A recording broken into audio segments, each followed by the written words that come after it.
Welcome to Service Drive Revolution, your Friday drive-by.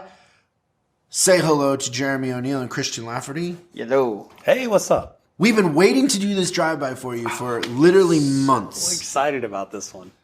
We talked about the idea of checklists, and then Jeremy is an expert on this. And in context of a book called Checklist Manifesto. It's a great book. It's kind of a boring read, but it's a great book. A lot of great content in it. And this has been a game changer for me. So why do you think checklists are important? There's a bunch of reasons. One is it frees up my mind. So if I write it on a checklist, I don't have to worry about it. Mm-hmm. If I don't put it on a checklist, I'm always trying to remember it. So it lets me go.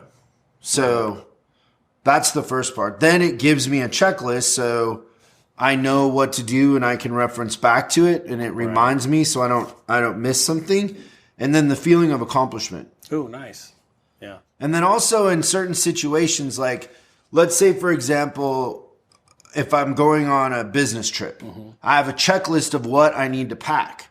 Because what will happen is I'll get to a city somewhere and I won't have collar stays. Or I won't have hair gel or whatever it is.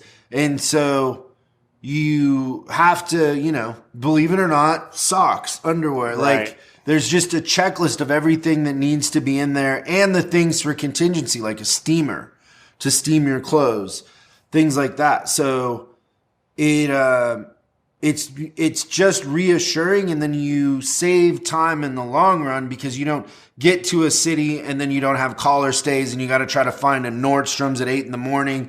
that it doesn't open until 9 and you go on stage at 10 and then it's just chaos, right? It is chaos, yeah. And so I think for those reasons, yeah. Does that resonate with you? It does, yeah. It's been a game changer for us, and what I love about being on the front lines is being able to see the customer response to this.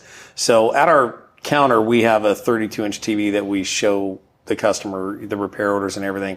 And I remember when we were developing our level 1 testing and analysis package, we put a checklist in it. And the one thing, especially in the independent world, that we get all the time is, are you going to charge me to look at your car? And we're like, I just looked at it. I'm not going to charge you for that. Do you want me to fix it? We do charge you for that, a little joke that we do. But when we started showing the customers the checklist, okay, pulling the codes is just step 1. Then you've got to do this, this, and this. It did two things Adds for us. value. Yeah. So it justified the charges, and then also made sure we didn't overlook something really basic through the testing procedure that could save the customer a lot of money. It's always the little basic thing that you overlook. Always, it's like always. I said, the collar stays. Yep. Or the steamer. Right. And you get there and you're trying to, get your wrinkled clothes unwrinkled. And yeah. And, how many times has a customer come in and said, okay, well, I need this coil replaced, right? And you go to the car and the actual connection's broken. The coil's not bad. It's actually just a connection, which could be a lot easier to fix. So those are the reasons that I love checklists. And reading some of these stories in the book about airline pilots, when human beings are under a tremendous amount of stress and pressure, they need something just to remind them to go back through the basics. Because you shortcut when you're under pressure, right? Absolutely. Forget the basics, right? Like your car won't start, you're freaking out. Well, is there gas in it, right? Like I can't tell you how many Sprinter vans I have fixed with our technicians that they're like into this long, drawn out, well, the relay's bad and it's got a wiring issue. I'm like, wait a second. Tank's empty. Is there fuel in it? There's not even fuel in it, right? So the basic things can fix a lot of things in life, and the checklist helps. And then the other thing that I'm really passionate about as an advisor is making sure that we deliver a 5-star product. Like when you get that car and you are leaving my shop, you look back and you go, that was amazing. I want to experience that again. The only way that I can do that is with checklists. So if I get a repair order back and the car's done and I go to it and nothing's filled out, what does that tell me as an advisor? The job's not done. Yeah. You shortcutted it. You just rushed through it. Why didn't you check everything? Brake inspections. Did we pull the wheels? Is everything filled out in its entirety? So it's a good check and balance quality check as well to make sure that the job's getting done right. And it also lowers my stress level because now I know that I'm giving that perfect product that I owe my customers. Yeah, it's the best way to get consistency, right? So externally with customers, I think that it's really safe to assume that if we don't have the checklist, we miss something as we're telling to the customers. And it's hard for somebody to have a 5-star experience if they don't know what we did for them, right? And internally, why I do a checklist every day is I need that direction, because throughout the day, there's just so much crap that kind of comes at me. And if I don't have that roadmap, then I'll deviate off of it and I'll never get anything done. So I've found that really helps me to be organized. And the other thing I would say is that if you look at people that do checklists, that's pretty symptomatic that they're successful. Interesting. Yeah, because it takes away the stress. It's freedom in a weird way. And so it applies to any part of your business. Like if I have a retail business or a car dealership, I have a checklist in the bathroom, and the janitors are telling me when they cleaned it, who cleaned it, what time, the whole thing. If I'm a service manager, I have, this is what I do daily, this is what I do weekly, this is what I do monthly, right? It's interesting, the bathroom thing, when I go into like a restaurant or a fast food place, and when I'm leaving, if they've got the checklist there and it's clean and it's updated, I feel really good about the place. But if I look at it, it's dirty, and you're like, whoa, that was like... that was 2017 that they last done that, right? 3 years ago. Yeah. That's right. And then, one thing that we do really well in this industry, and we were talking about this earlier at one of the breaks, that we're really good at, especially at the dealership side of it, is month-end closing, right? You've got that report, you've got your checklist, you got to make sure your repair orders are cleaned up. So it can help you in many different areas to make sure that you're getting things done right. I think, too, on the dealership side, warranty, like I don't know how many times we've been called into a warranty audit gone bad. And warranty audits are so easy to avoid if you have a checklist, right? Mm-hmm. If the key reader's on there, whatever it is, it's usually like 7 to 10 things. It always amazes me that advisors get paid on warranty administrators get paid to submit, and it's so inconsistent.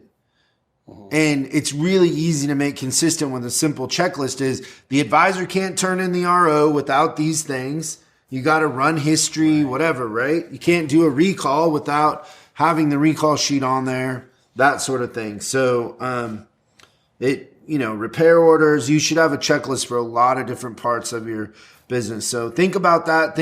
Make a list of where you could have checklists and commit to doing, 2 of them a week, creating 2 of them, make it into a game with your employees for, coming up with the basic outline, and then you can fix it or fill it in, but have them be a part of it because they'll believe in it more. But absolutely. Checklist, it's freedom, it's consistency, and it's success. Now, stay tuned for this week's preview of Service Drive Revolution. Next week on Service Drive Revolution. Are you ready? I was born ready. We are going to talk about a subject that could be a little touchy. Which candidate, Biden or Trump, is better for the industry? Why are you guys looking at me? I can read below the surface here. And the word is chaos. I mean, there's never been a politician that said one thing before the election and went and did the exact opposite afterwards, right? Thank God, Slick Willie. I couldn't have done this without you. You gonna describe our industry like a hot chick? You're looking about $26,000. How does that sound? You knew that it was gonna be a mess. Did it work or not? Backfired miserably. No, it looked good from the outside. I've never experienced leadership so bad. There is no help for California. And like, it's a disaster. I'm just curious why we only have 2 choices. Silence, wow. Is this my last show with you guys? Thanks for watching this episode of Service Drive Revolution's Drive-By. I hope it gives you something to think about over the weekend and inspires some new ideas and hopefully some new results. If you have any questions for the big show, go ahead and post them below in the comments. We'll be looking out for them and we'll answer them on the show. Make sure you subscribe and hit the bell icon so you're notified when we post new episodes. I'm Chris Collins, and you can find me on Facebook and Instagram at Chris Bulldog Collins. And I'll see you again on the next episode.